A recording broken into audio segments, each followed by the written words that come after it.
సిరగట్టి ఊళ్ళోకి వచ్చనమ్మా కాలారి పూలు పెట్టి జాతరులు తెచ్చనమ్మా తంగేడు పూలు పెట్టి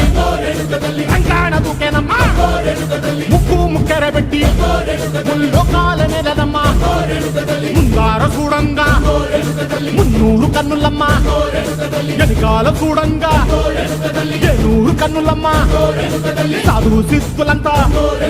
సాగిల బట్టరమ్మా మహారాజు రాజులంతా మొగారిందిరమ్మా కోరిక కోరంగా రంగులు పూసినాము ఆశలు తీరంగా ఏసాలు వేసినాము నీకన్నా పెద్ద దిక్కులో కాన ఎక్కడుంది నైవేద్యం ఎట్టంగా మా కాడ ఏమిటుంది మనలన్నీ అలకిచ్చి వరమీయవే తల్లి కన్నా బిడ్డలను కాపాడవే తల్లి